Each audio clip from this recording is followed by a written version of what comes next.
So we are going to call it something awesome, which Okay. is Journey to wholeness. What do you have? Okay, Michael, go ahead. the great cry rape episode. But we are very happy to welcome Vanessa Farrell to the stage, and you are going to introduce her. Is that right, Dr. Gale? Yeah, sure. Hey, good evening, everybody. Tonight is going to be, it's promised to be a very exciting discussion. We are introducing Miss Vanessa Farrell, and I'm going to let Vanessa tell you about her book. But I just want to give a brief synopsis. Vanessa, and I know I won't be doing you justice, right? But this is a woman. I call her woman of power, right? She is dynamic. She's a dynamic speaker. I have heard her speak at one of UVI's engagement and was quite impressed. Not only that, but here, yes, you smiling, and I remember. Listen, where's my book, right? But hearing about you, seeing you in our community, the empowerment that you offer, the energy that you exude, right, and how it's catchy, energy catchy. People want to do because you have empowered them. I have been a recipient of your book and your journal, and so I wrote. I have two. I have one for my office and I have one for home. So at night before I go to bed, I write out those things. And the good thing about journal, you don't even have to always be in it every day. But anyways, it is a resource that you can use. And I'm going to let you introduce the books that you've had written before and the one that we're going to talk about. Now, see how I keep in my mouth shut? I want to say the word wait, but I ain't going to say wait.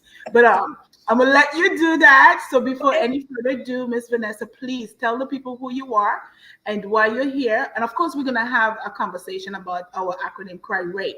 And what RAPE does, it talks about the journey to healing, to wholeness, to health, to forgiveness. And I thought it was a really good tie-in with your book, and you could share the journey, and we'll talk about those different segments. So go right ahead. Yes, thank you so much for having me on the show tonight. I am deeply honored to be here. My name is Vanessa Farrell, and I am a health and wellness coach. I'm also a journal coach, and I am the CEO and founder of VI Health and Wellness Coaching, where we work with women, especially women of leadership in leadership roles, to prioritize and to protect their heart health and to do so without apology. I am a author. I have published in the past.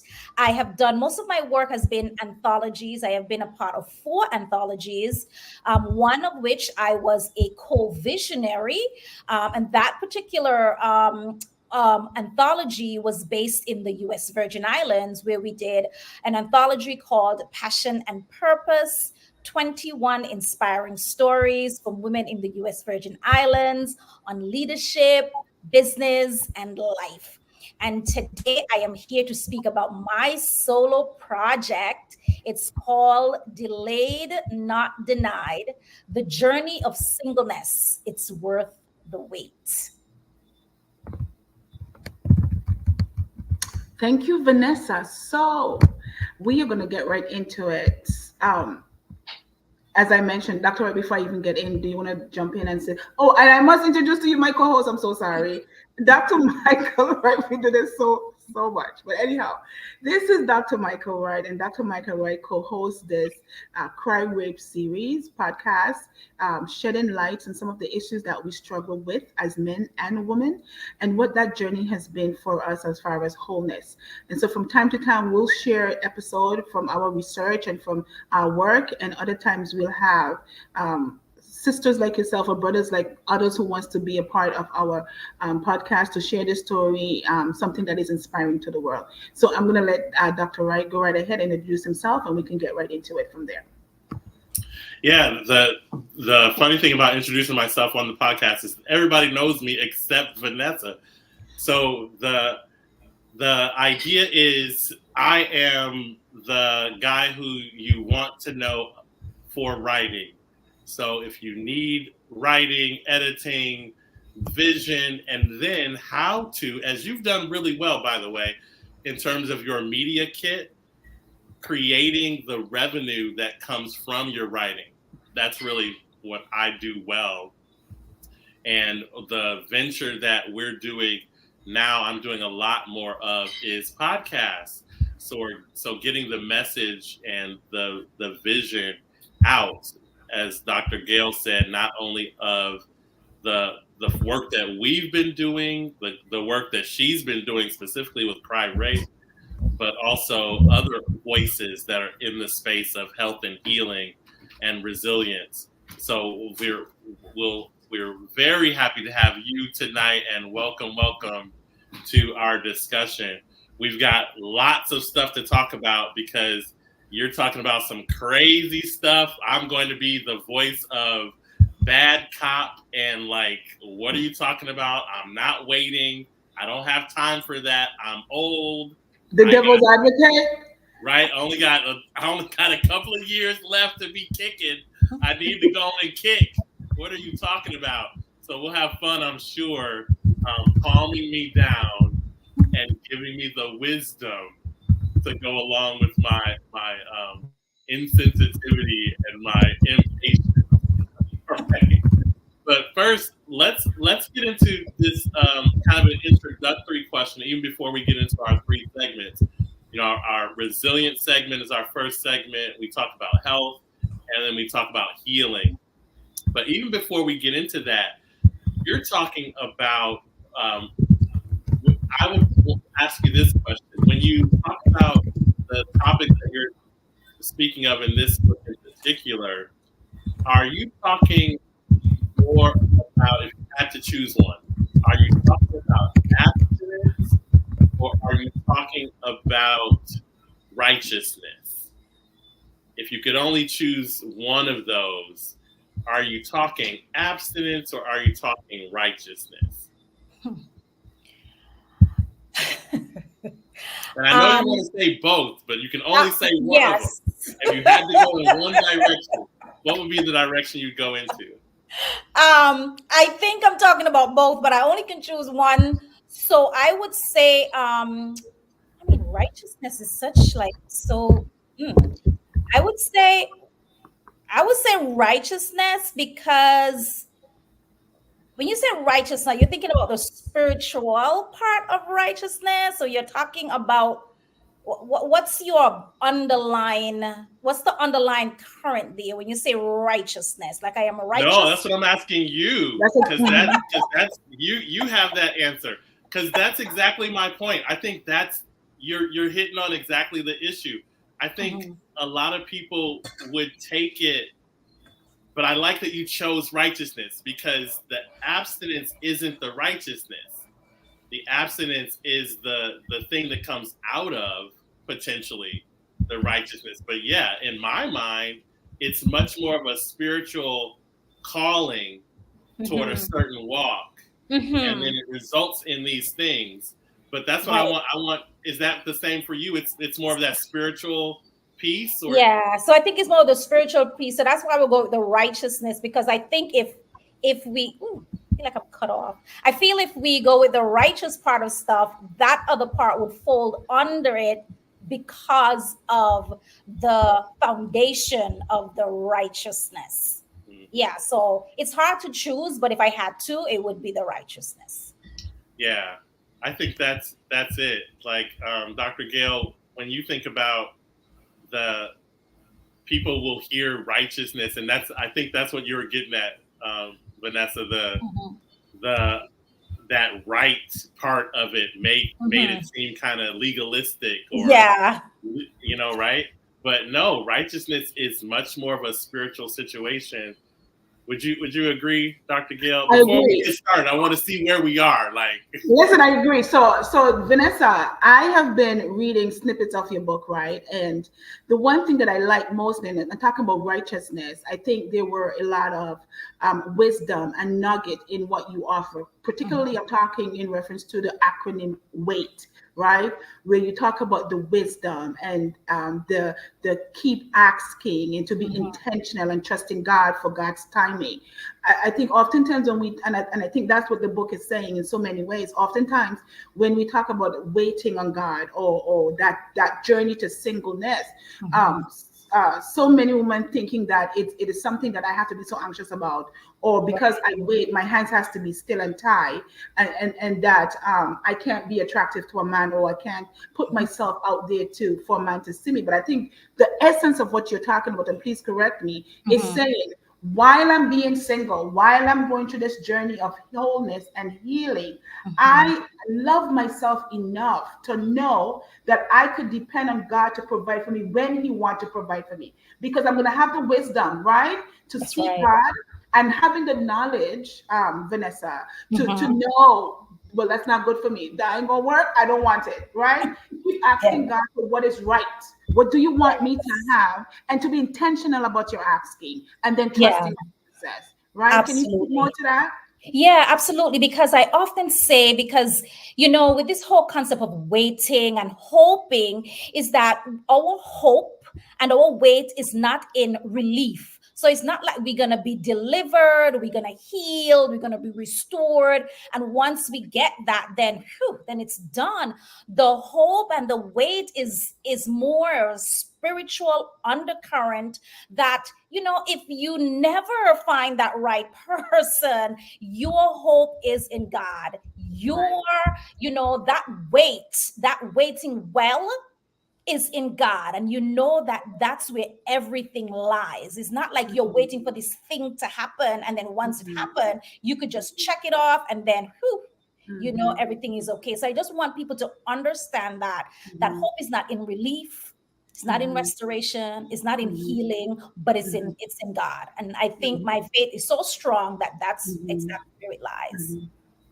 Can I be so bold to even mention? Sorry, Doctor. I know you're gonna jump on Sister Girl over here, but to even in that waiting process, can I be so bold to say that while you're waiting, is it okay, or has it been your experience to be in a state of not just readiness, but a state of healing?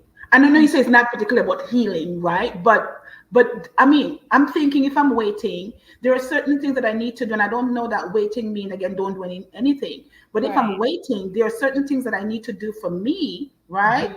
That would allow me to be whole, or that would get me to where I need to go, right? So in the waiting, is it part of, and I know you mentioned the word, it's not restoration only, but to me, if we trust in God, all those things are part of that, right? So it is the restoration, it is the healing, right? It's the knowing, right? That this isn't and this is what, and it's you getting to where you need to go. So even if it never happens, even if a man don't come, and the thing is, we don't need a man. Can I speak like a sister? Do we need man to be whole? Do we need a man to be whole? No, really. We don't need a man to be whole, but we do. This is such a great topic. Do we put our life on hold, waiting for a man to come so that we can be whole, or do we wait being who we are fully, in full capacity? Right? Okay, Dr. Michael, go on, because I know you want jumping. Go ahead and tell the people about themselves. Before he jump in, is that, wait, when we think about the word wait, like wait is a verb. But I think in the natural sense, when we tell someone wait, it's like you should stand still. But in the sense of being in the waiting room, wait is an active word. You should not just be sitting idly polishing your nails. There's nothing wrong with polishing your nails, but you just don't sit there and, just wait for something to happen. You're doing things while you're there. You're building up your self-esteem. You're building your confidence. You're doing all the things that you want to do as a woman, as a person. You're taking care of yourself. You're doing all this stuff for you, because whenever your help meet comes along, he will meet you in action doing something. Because I think a lot of times we are waiting for someone to come along so that we could do something, that we could enjoy life, we could travel, we could go to a certain restaurant. And I'm like, no, I mean, I take myself out on dates once a month, every month. Amen. And it's on my calendar.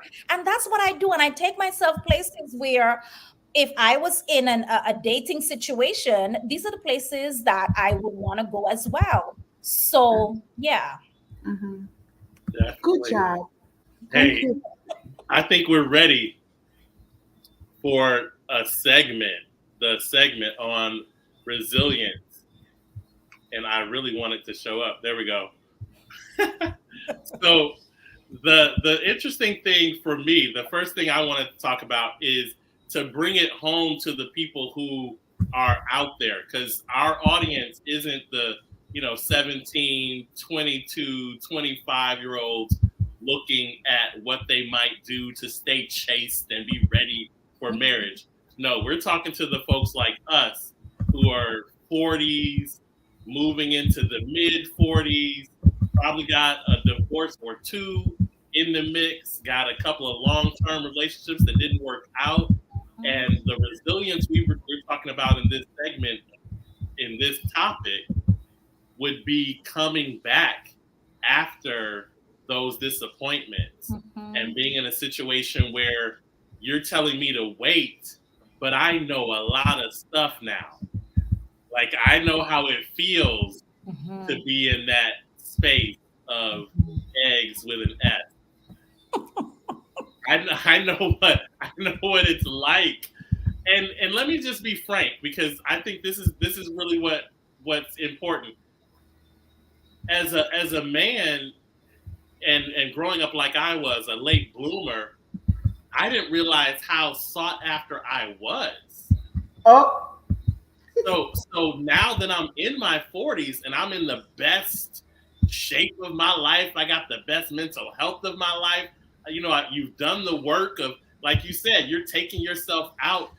You're so desirable now because you know who you are, and so you're gonna get so many more. Like you're gonna approach by people. So you're telling me to wait, even though I'm in more demand than I've ever been. Like, how do you help people work through the spirituality of that expectation in that space? Yeah. I mean, you're absolutely right. You're more desirable as you get older. But the thing is, though, what I buck up against or what I come up against is that once you get to a certain age and you get to a certain maturity and you've done the work, you might get a lot of, people who are pursuing you. But because you now have values, you have boundaries, you have standards, things that you may not have had in your 20s and maybe in your early 30s, the pool now becomes slimmer because the things that you used to, fall for, you don't fall for it anymore. So you might have a bigger pool of people, but the actual choices are very slim. So that's the problem. As you get more knowledgeable, the choices are slimmer because people may not want to live up to your standards. And people may not want to, deal with your boundaries in this era of Netflix and chill. Who cares if you have boundaries around intimacy? Find it somewhere else. So yeah, it might be larger pool, more people coming at you, but they won't stay around that long because of. And you know, call it what it is. It's crappy out here. That's what, you can say crappy on the internet, but it's crappy. Yeah, we can say crappy. It's a mess. Like, people, like, boundaries, values, like, where, like what are y'all doing? Like, I get it. I'm not even talking about being the most chaste and like all that stuff, but just like with knowing how to engage with people and engage your mental health, like to be a whole person entering a relationship. Like, the big thing, and I'm sure you've seen this online right now, is anxious avoidant relationships and attachment disorder and all this different stuff. And people are like explaining how you work with people like that, and it's like, I'm like, no, that stuff is not healthy. Like, go to your therapist and figure that out before you. I'm not in the business of trying to help you get through your avoidant attachment. I know. Like, It's crazy out there. These streets are crazy. what? These dating streets are crazy. Yeah, it's as I said, it gets tougher. And you talk about resilience, and you talk about having gone through experiences, because after you get a certain age, you've had experiences. And I think when I started to write this book in 2020, it was one of those celebratory year for me. I was on the verge of turning 50, and I had big plans. But then I had this I had this thought in my head, and I truly believe this was a divine assignment. And it was, why not chronicle your singleness? Because as I looked around, there I was, about to be 50, single as a Pringle, with I love it. no I love it. prospects in sight. And I'm like, what happened? Like, where did my 40s go? Where did my 30s go? And I just decided that I was going to chronicle my journey. And it was not about blaming or shaming anyone. It was about, what did I learn? Was I the demise of some of the relationship? How can I get myself to be a better, best, self moving into future relationships? And this was my goal in writing this book. It was about, how do I show up for the next relationship based on what I have learned? Mhm.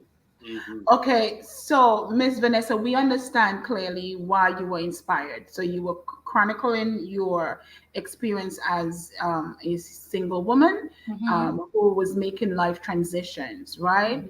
Um, and I get the all of that, but can you then tell us then what, or tell the audience how has your own personal life, right? Mhm. And I know you've influenced the book by doing that, but how Mhm. has that journey, or what have you learned? That's a better question.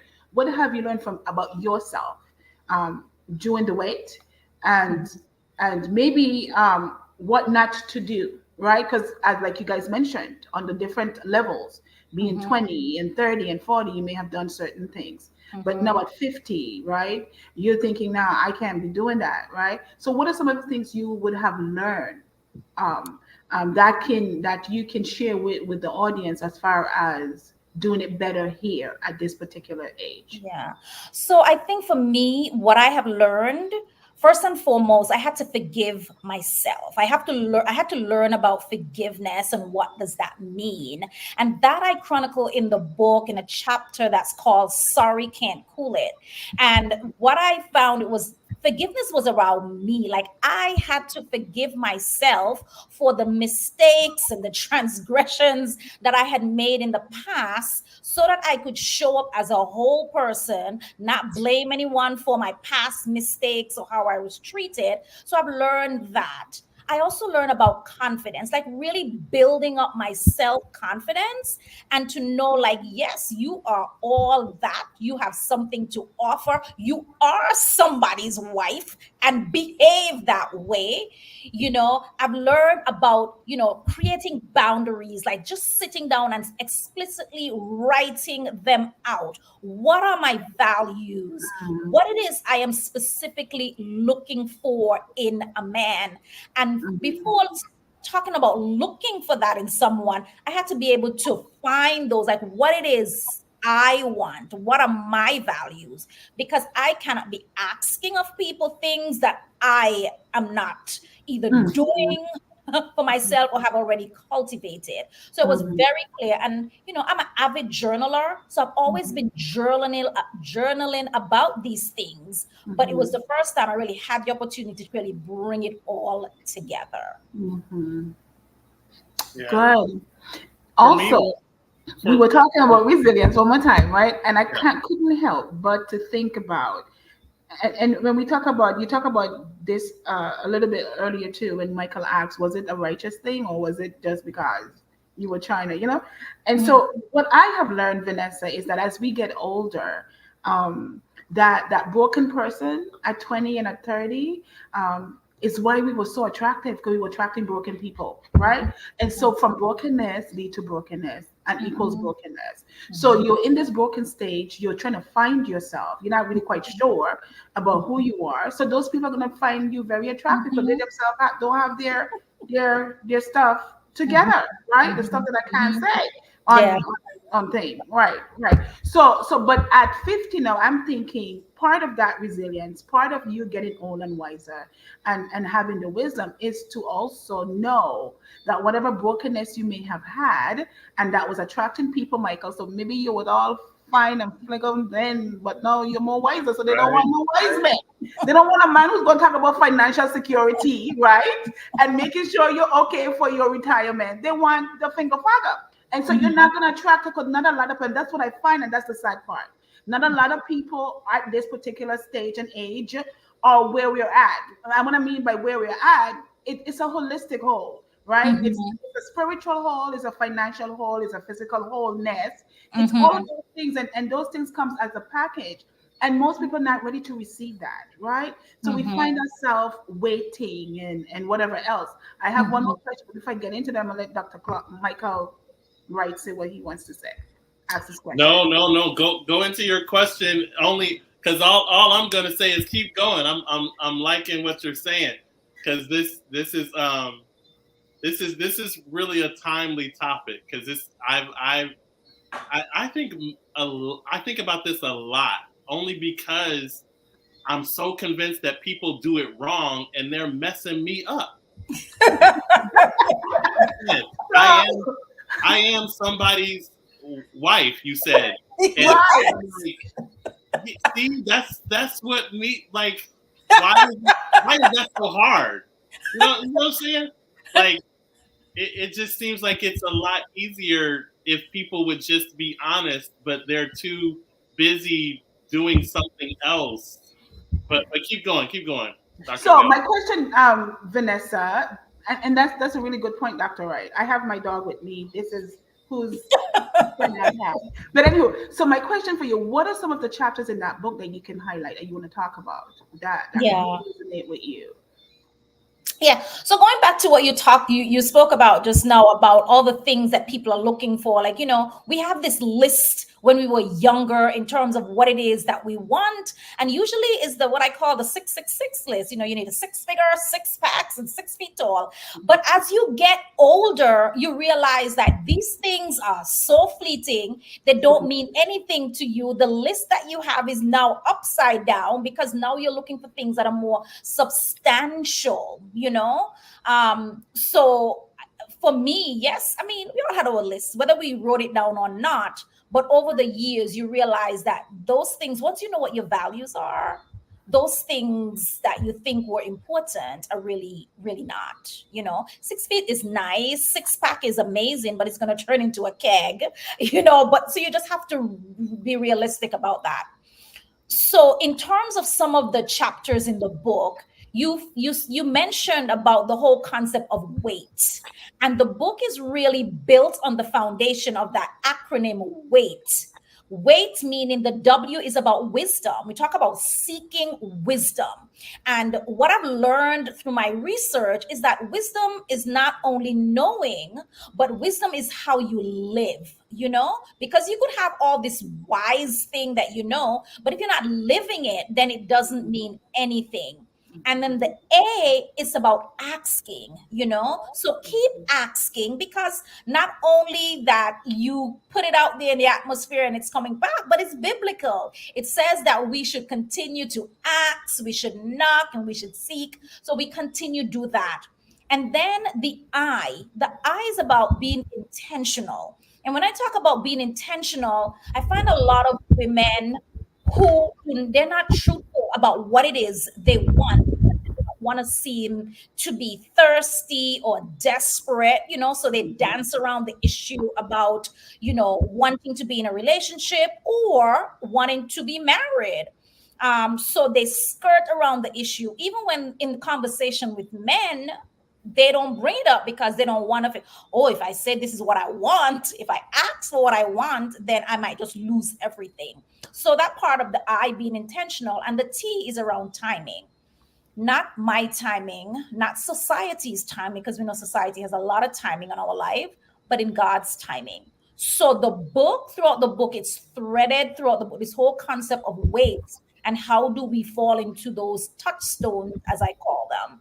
And then the other thing that I wanted to touch on was in terms of in the book is about this whole concept of my education and how it was a golden ticket for me. And personally, growing up in the Caribbean, where I am right now, I'm right here in Montserrat speaking to you, is that I grew up with women who were single mothers of Mm. quite a few children in tow, and they didn't want that life for me. So what did my mama, my godmother, my auntie, my grandmother told me? Go to school, get an education, don't get pregnant, get your own house, your own car, your own money. You can do battle by yourself. And they were not being malicious. They were trying to protect their baby girl so that their baby girl don't have to be in the situation that they were in. But what did I do? I took that knowledge, I took that narrative, and I took it to the bank. I went on a crusade where I honed in on my education like my life depended on it. And during my time of going to school, especially during my master's, I did not date because I just did not want it to deter me. I didn't want it to get me off track. So I just kept focused. And in retrospect, I think about it, I say, I could have done both. There was no way that I had to be so gung ho on school and not doing things to really enjoy myself. But at the time, that was what I knew, and that's how I operated. Mhm. Another theme Another theme in the book is around sorry can't cool it. Sorry can't cool it is about forgiveness, what I talked about this just now. And what I found in my relationship is that I was using the kindergarten strategy of forgiveness in my Ooh, relationships. hold it, hold it.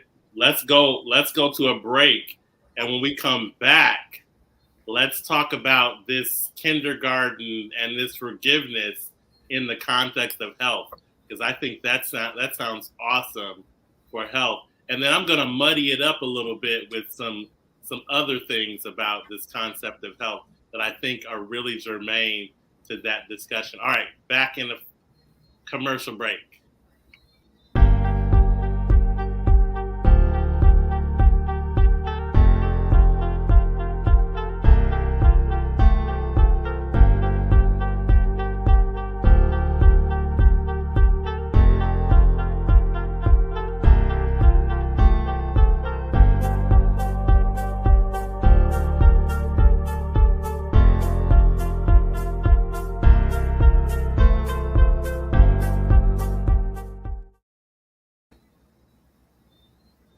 Are back. I am Dr. Michael A. Wright. I'm here with Dr. Gail and Guy, and we have a very special guest, Vanessa Farrell, who is giving us some insight, the wisdom to wait, and some other tips on righteousness and how to be the best that we can be.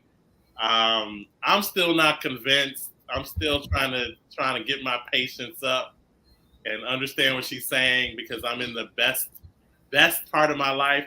I was just saying earlier when I was talking about people who turn 40, I'm not even 40. I just feel like I'm 40. So, so I got my age totally wrong. People need to DM me to find out how old I actually am. But I'm actually not 40, as maybe you can tell in the beard situation. But I'm loving this conversation. Thank you, Vanessa. Michael, hold on. Before you get into muddy in the water, please, can I just say something? So Yeah. Vanessa, you talk, and I won't let him muddy the water because he's gonna muddy the water part of healing. So I have several questions in my head. So Dr. Wright, give me a minute. Let me get my thoughts together. So but we gotta do the graphic. Wait a minute. Oh, now we're gonna promote health. I got you. this is the health part. Okay, so Vanessa, I when you were talking about your mother wanted you to get an education and do that, and I think that we are so obedient. I think West Indian children are very obedient children, because I was the same as you. I had already had my two children and I made my mistakes, and my mother was like, listen, You had already made the mistakes. Now you need to go find your education and get out of this situation that you find yourself in. And that's what I did. I didn't date. I raised my children. I went to school. I mean, it became bread and water for me. It was religion, right? But what I want to ask you, right? We're talking about, and in that period of time, I remember being abstaining, and for years, 15 plus years, they thought, girl, wait. And I was still very young. I was still in my 20s and 30s until I got married again, and that was another story. And so when we talk about that, I want you to talk specifically to single moms or even single mothers like myself at the time who were struggling, as far as abstaining and waiting, and also for the younger generations, because I know we're 40s and 50s, although I'm not 50 yet, I'm almost there. But for the young people them who coming up who just don't know what it is, what waiting mean, and how to really encourage mothers who want to go out and have some sex because they have all these children. We can say sex on national on Facebook, I feel. Who have all these children and we strike that. We don't agree with that. She misspoke. Don't take us down. Keep going. And who no really okay, Michael, hold on. So the serious note is that we have these single mothers who wants to go out and have a good time because you're thinking, I'm stressed, it's a whole lot. Why do I have to wait? Right? So what do you have to say to single mothers? And then Michael could muddy up the water as far as healing and how do we address our young people, our young girls in the and let me jump in because that actually is the muddy water I was going to do. So what you talking about? You muddied it. Oh, okay. All right. That's muddy for muddy. We on the same page. Then we're doing right. We're doing well. I'm going to condense it even for you because it really is a question of like what it really means to wait.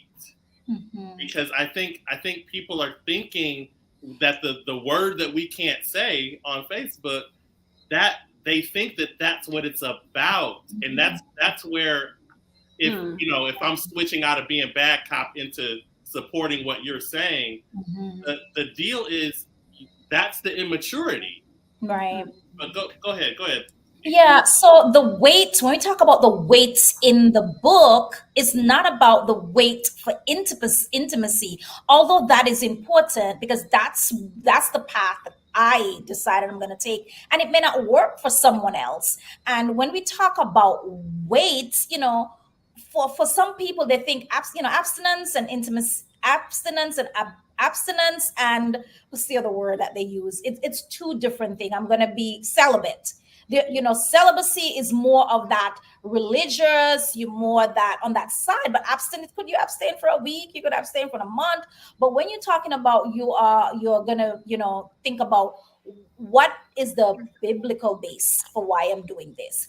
And what I often tell people about abstaining or about, deciding to be celibate, why are you doing it? Or you say, because I have 10 years sober or 20 years sober. You have to look at the deeper thing of why you're doing it. Now, going back to young people, and you say people want to get their groove on, they might want to do stuff where you're telling me to wait.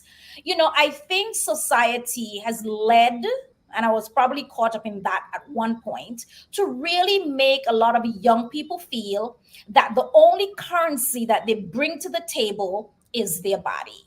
And when you think that the only currency you bring to the table is your body, and you cannot go up against someone who could buy you a $200 plate of food or just all these things, someone may be showering you with all of these things, and you sit back and like, how can I give back to this person who has showered me? And the only thing or the only answer that most people can come up with is that I have to provide my body.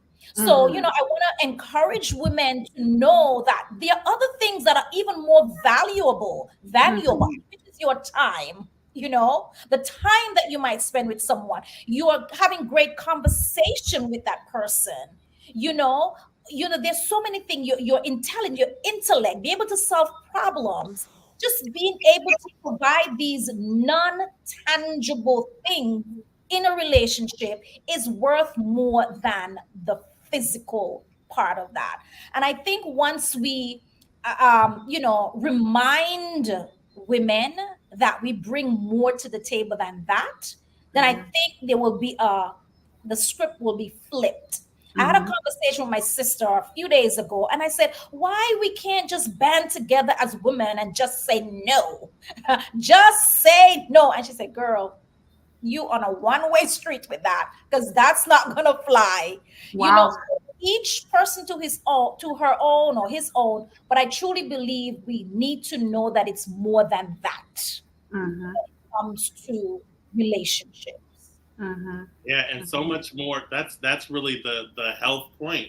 I think it's your own health, physical health, mental health in this point, and emotional health, because the idea of you offering that little is really the question of what you're hoping for. So, for example, to make it more clear, if you're hoping for a relationship that has longevity, and you're feeling like you only bring a very small thing to the table, or one thing out of the multitude of things you can bring, you only bring one thing, you're not ready for what you're asking for. You know, so you got to be to the point where you recognize there are multiple things you're bringing. Don't do that. And then you can feel more of the exchange. And I'll tell you, I'll say it out loud, even though no one will believe me until you get to this age. But when you get older, wiser, you recognize that the eggs with the S in front of it is not it. You can't even have good eggs without having a multitude of other things that are going on. Or to say it another way, the best eggs that you can have are going to be on top of the intimacy that is built off of all these other connections. And like you described, this person is great in business. This person supports you in this way. And let me ask you a question to respond to, because in that vein, I think a lot of people miss out because they're looking at the, family. I want to get married because I want a family. And they then get with someone that can help them, support them in a family situation, but then they're not recognizing all the other intimacy stacking pieces, so they get someone that maybe doesn't diminish them in their degree pursuit or their business pursuit. But what if they understood a person can actually promote you? Like they can partner with you in a way that propels you forward, even if they know nothing about it. Being a part of a relationship is potentially having a partner that pushes you beyond where you could have been. Absolutely. Right? So talk about how to communicate and how to structure, how to think about that potential as opposed to just the basics of a family. Yeah, I think that's so important, because I think just as human beings, sometimes we lack confidence, and having someone in a relationship with you who truly believes in you even more than you believe in yourself. And I think that's why when you see certain relationships thrive, because it's not because that person is so confident, it's because they have someone who is supportive, someone who believes in their dream, someone who's telling them you can do it when they're thinking to themselves, I don't know how to do it. So, it's so important. These other things, those other wraparound services beyond the eggs are so important for a relationship. As you said, the support, someone who's going to be there for you through the thick and the thin, someone who's going to, tell you can do it when you don't even feel like you can do it, who's going to go out there and just make it happen for you or with you. Yeah.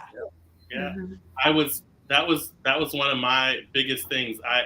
In my former life as a husband,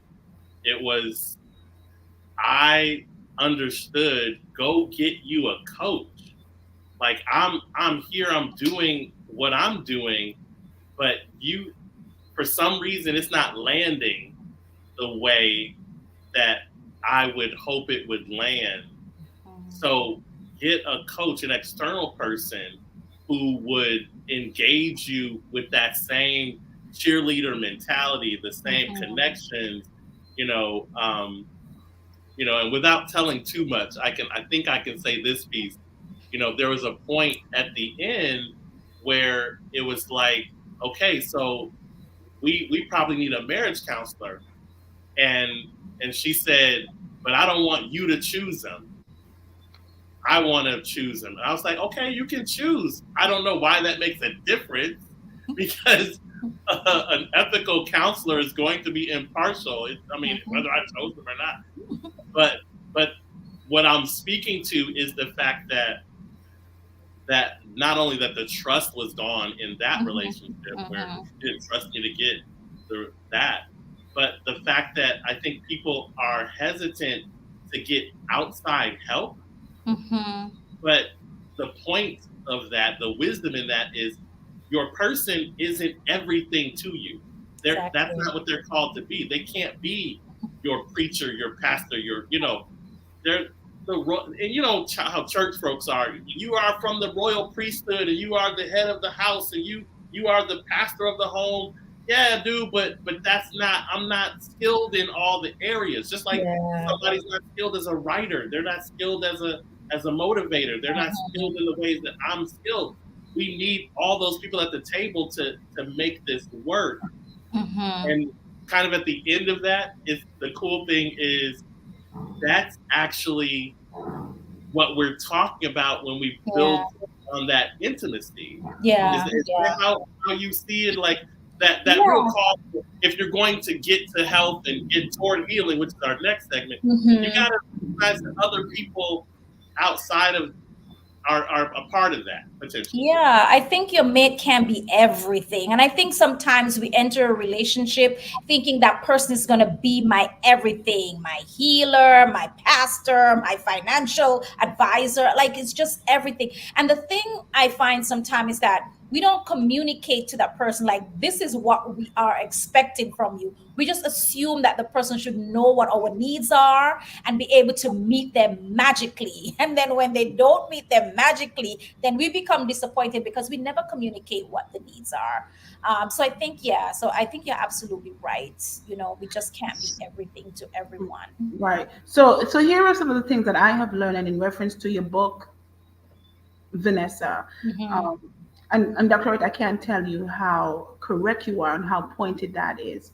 I think intimacy begins with a person taking the necessary steps to become what they need to become as far as being whole in a relationship. I don't know that you get whole, or not that whole, or that the relationship makes you whole, right? So if I have a partner, and I know one-on-one is two, we talk about husband and wife relationship. What I mean by whole, as far as a standpoint where you are, like you guys mentioned, you're everything for this one person. I think there must be some sort of a mirror. And many of us are coming from broken homes where we don't have that example. We don't have mother and father. We don't know what a love husband and wife relationship should look like, one that is healthy. And therefore, we replicate what we have seen or what we have learned through our homes or even through society, right? But the beautiful thing about your book, and at this particular stage, Vanessa, is that we know what you're going to contribute within that relationship, and know what you're seeking for from the other person. Know that person is not going to come, Dr. Wright said it clearly, with everything that you need. And sometimes, or many times, people don't have the capacity to give to you what you're looking for. And then we have trepidations, right? If you're going to be on a PhD level and you're going to take the man from the street who don't have a high school diploma, there is no way that he can meet you where you're at. And then you start having issues in a relationship. You're thinking, well, dang. Well, he in this, but he don't have the capacity. He doesn't have it to give it to you. So when we talk about health and healing in this particular case, please be healed as much as you can be healed. And sometimes relationship, when that person is fully healed, when it's fully healed, they are not that it's 100% that we all have arrived, right? But it's kind of a process of growth to have. I think it's even better when we find two persons of like mind. And this could be a whole sermon. And we're not going to take there. But we go so much together when we have like mind, we are equally Mhm. with that level, right? Not necessarily having all the pieces together, but have the Correct. willingness to learn, to work Mhm. together, to support Mhm. each. If I like to spend money and use a saver, then great. But praise God, you can help me save my pennies. You understand? And so Yeah, yeah. it's willingness to say, listen, I'm not good at this. This is not what I'm about. I am vulnerable in this area to you. I mean, can you help me? Right? So we have Yeah. to, that's the healing part. Mhm. Knowing what it is that you want and knowing what it is that Exactly. you're expecting from your partner, right? Yeah. And be Yeah. confident with that. Yeah. Yeah, I mean, I think a lot of times, and it takes time to really know what it is you want. And, there's a chapter in the book that talks about what do you bring to the table? And that question comes up a lot, especially men will ask that question, like, what do you bring to the table? And sometimes I'm confused, like, what do you mean? Do you explicitly want the person to say what it is they bring to the table? From my perspective, I think it's a mix of both. Like, what do you bring to the table? Observe during your while you're in that relationship with that person to see if that person is actually displaying the characteristics, the habits, the things that you need to find that balance. You know what your weak spot might be and what you need to balance you out. Is that person showing those types of things? But I think a lot of times we think about what you bring to the table at these materialistic things, and it's like this or like that. I mean, for me, when I first heard that question, it was a question my sister asked about what do you bring to the table? And I was so busy listing off my educational attainment and my cooking skills and my domestic skills. But that's not important to men, because nobody ever walk up to me and ask me, what's your highest Look. degree? Like, they don't care, can you cook? Mm-hmm. But it's like these other things that we need, and it's different for different people. As you said, you need to be able to know what it is you're lacking and what it is that person could bring so that you guys could be, whole. Mhm. Definitely. Definitely. Yeah. Let's take a final break, and when we come back, pick up on this healing piece that I think you just segued very nicely into. What it's different for different people. What is it that you need? I think that's an important question, and I know you help people to answer that question. So after the break, we'll make sure that they know where to connect with you.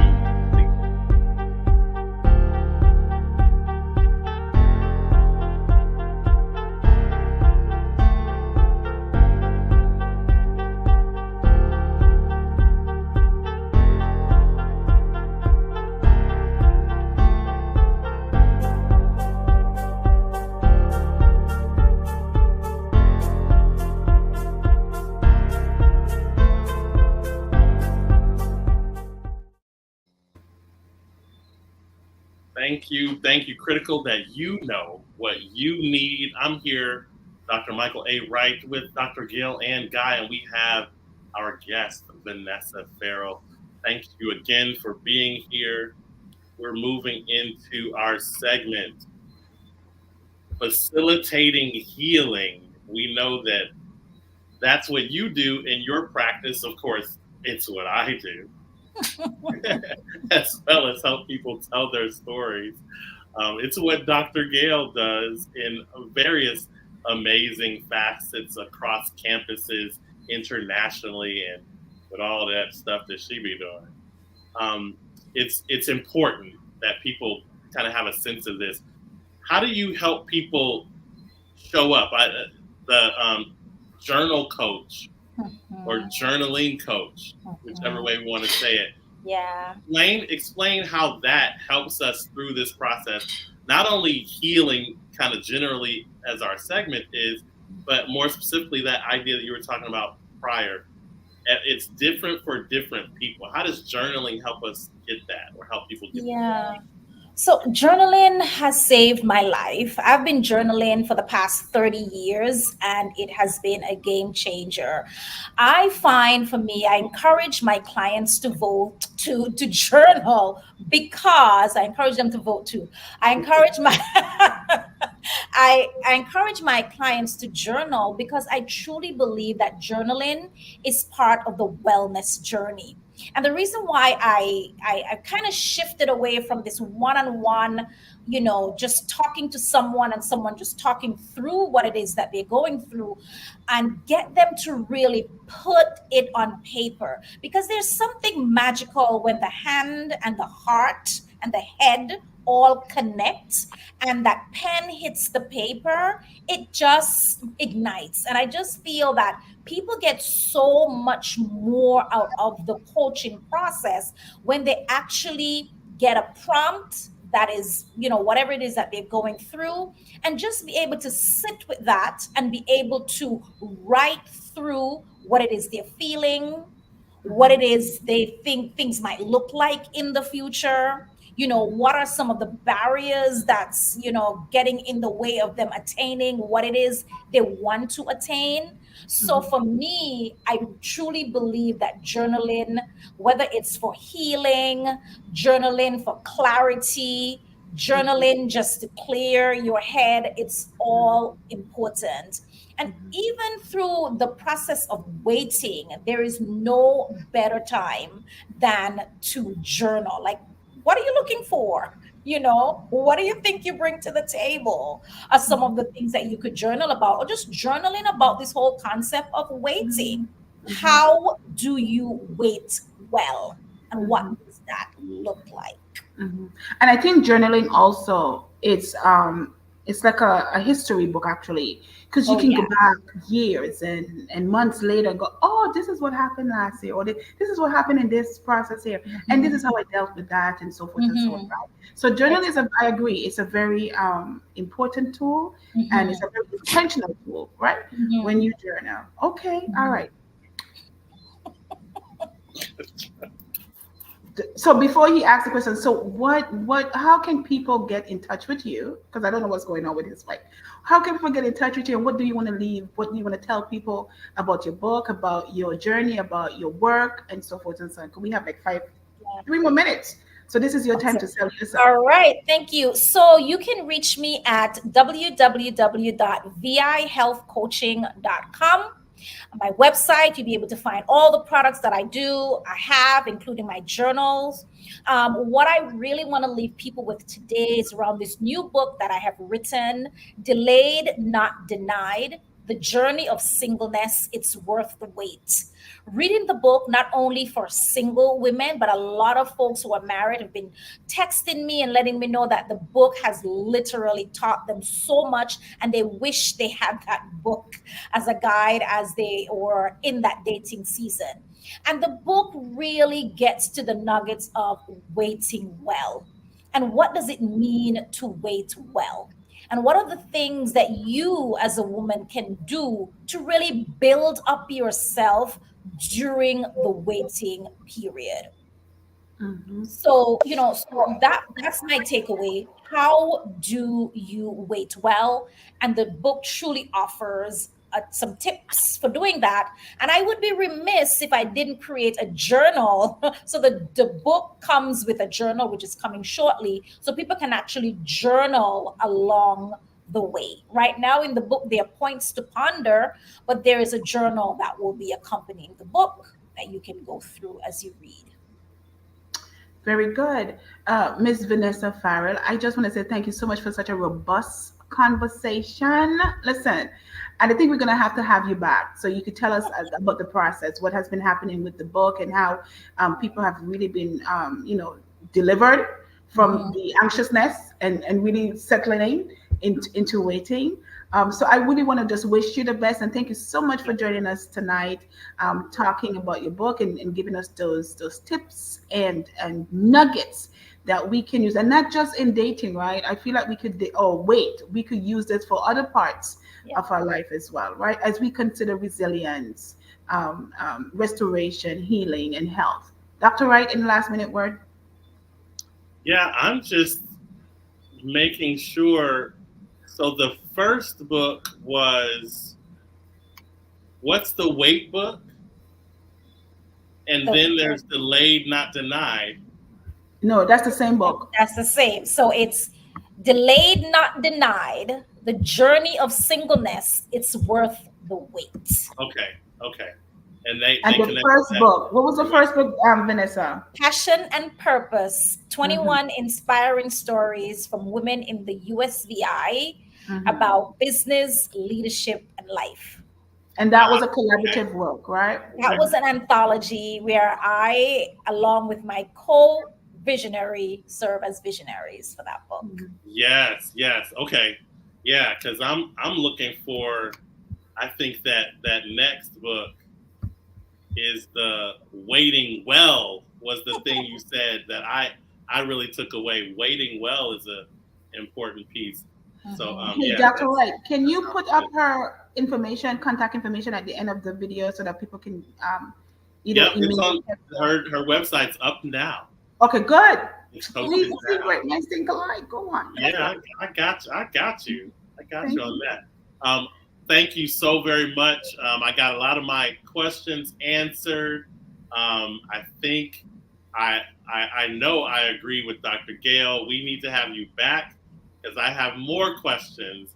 Because I think, in the context of cry rape, this is one of the most important discussions of right now for a lot of the people who I know will tune into what we're doing here.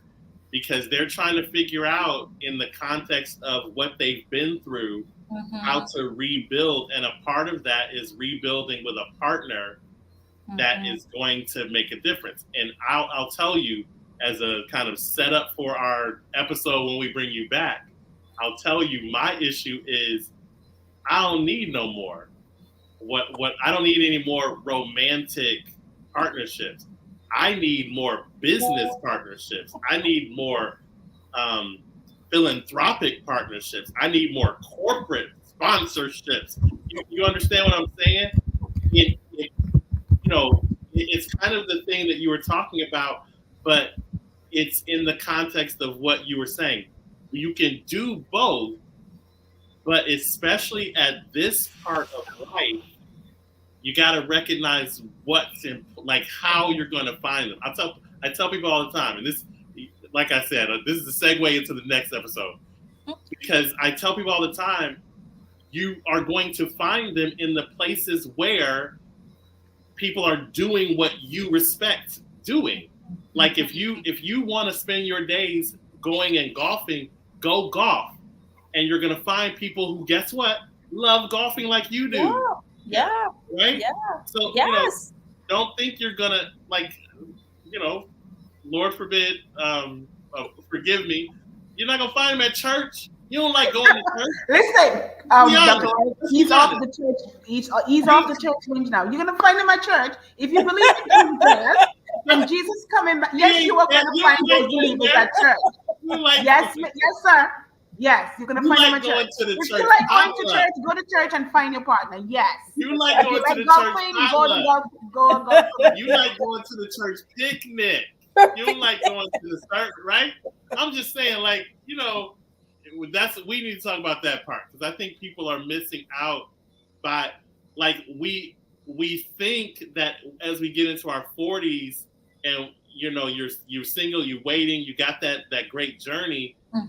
And you got to throw away what you learned, kind of don't date and all that. But no, it's the same. It's the lesson now, and you have the ability to do it better now.